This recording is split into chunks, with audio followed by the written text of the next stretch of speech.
L'histoire de Petroplus. Petroplus Holdings, née en 1993, est la principale société indépendante de raffinage et de distribution de produits pétroliers en Europe. Ses principales installations de production et de raffinage se trouvent à Corryton et Teesside en Royaume-Uni, Petit Couronne et Richtstedt en France, Ingolstadt en Allemagne, Crecy en Suisse et Anvers en Belgique. En 2005, le groupe d'investissement américain Carlyle l'a acquise pour plus de 500 millions d'euros. Petroplus Holdings a de nouveau le statut de société anonyme à la bourse de Zurich.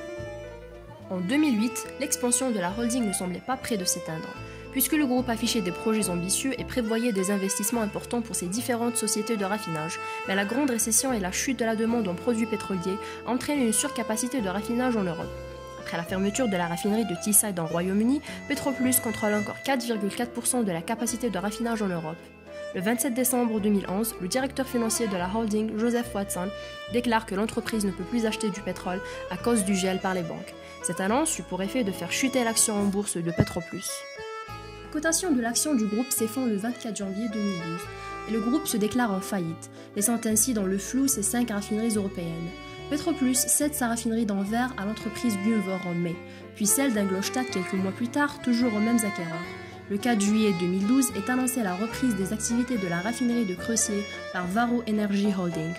24 juillet 2012, 6 mois après la mise en redressement judiciaire de l'entreprise, 2 offres de reprise finalisées ont été déposées et 5 dossiers en cours de constitution au 9 juillet 2012.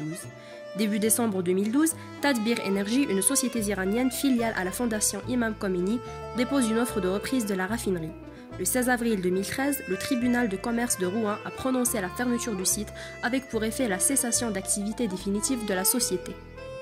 Le 17 septembre 2012 doit être annoncée la décision du tribunal de commerce de Strasbourg sur le sort de la raffinerie de Reichstedt. Cette raffinerie est arrêtée depuis avril 2011 et doit être reconvertie. Malgré la faillite du groupe Petroplus, mais elle restera toujours dans l'histoire du domaine pétrolier en général et du raffinage en particulier.